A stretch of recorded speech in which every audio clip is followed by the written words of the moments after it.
네, 지금 보시는 화면은 어제 광화문 일대에서 열린 의사들의 집회 현장 모습입니다.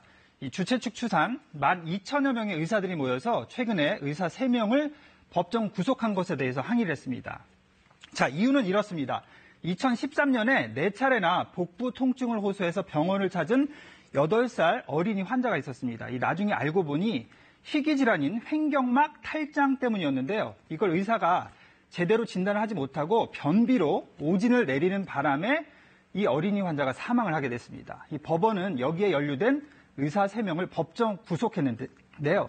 어제 거리로 나온 의사들은 고의적으로 오진을 한 게 아닌데도 실형을 선고받고 구속까지 하는 건 부당하다면서 반발했습니다. 의사들의 요구는요, 이 고의성이 없는 의료 과실에 대해서는 형사처벌을 면제하는 특례법을 만들어달라는 겁니다. 최선의 진료를 했는데도 결과가 나쁘다는 걸로 실형을 선고받는 건 안 된다. 이런 주장입니다. 자, 의사협회는 이번 의사 구속으로 생기는 부작용을 지적을 했는데요. 이번처럼 진료 결과에 따라서 의사가 구속이 되면 의사가 위축이 돼서 방어 진료나 회피 진료를 할 수밖에 없다. 또 정확한 진료를 위해서 불필요한 검사도 늘어날 수밖에 없다. 그리고 이번에 의사들이 구속이 돼서 수술이 많은 외과나 응급의학과는 상당히 위축이 된 상태다. 이렇게 얘기를 하고 있습니다. 그러면서 진료 환경에 따라서는 일부 환자에 대해서 의사가 진료를 거부할 권리도 요구를 했습니다. 자, 환자들 입장에서는 아무래도 진료 거부는 받아들이기 힘든 측면이 있는데요. 양쪽의 입장을 이어서 들어보시겠습니다. 그 진료 문화 전체가 바뀔 가능성이 있습니다. 오진을 최소화하기 위해서 당연히 검사를 많이 할 수밖에 없습니다. 실제적으로. 그래서 과잉 진료가 많이 생길 것이고.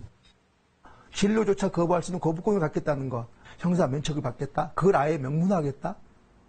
이거는 정말 위험한 발상인 거죠. 네, 지금도 의료사고가 나면 민사소송에서 입증 책임은 의사가 아닌 환자에게 있습니다. 환자들은 의학적 지식이 부족해서요, 의사들에게 의료사고의 책임을 묻기도 어려운데 말이죠. 실제로 의료사고에서 피해자인 환자의 완전 승소율은 1% 정도에 불과합니다. 이런 측면에서 보면 이 고의성 없는 의료 과실에 형사 책임을 면제해달라는 건 환자 입장에서는 이 과도한 요구로 볼 수밖에 없습니다. 자, 최근에는 의료사고로 인한 갈등도 커지고 있는 추세인데요. 자, 의료 분쟁 조정 건수가요, 2015년부터 꾸준히 늘어서 지난해에는 2,400여 건에 달했습니다. 올해도 8월까지 벌써 2,000건이 넘었고요. 자, 이걸 해결할 방법으로 그래서 의무 보험 제도를 도입하자, 이런 의견도 나오고 있습니다. 주요 선진국에서는요, 의료기관이 의무 가입 형태로 보험을 가입하는데요. 우리나라 의료기관도 이런 보험 가입을 의무화하자는 겁니다.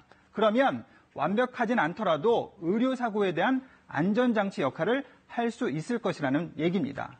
자, 하지만 이 방법도 이 보험료에 따른 의료비 인상이라는 이 부작용이 있기 때문에 간단한 문제는 아닙니다. 자, 이번 기회에 환자의 권익도 보호하면서 의료사고를 잘 중재할 수 있는 제도 개선이 필요한 거 아니냐, 이런 지적도 나오고 있습니다. 친절한 뉴스였습니다.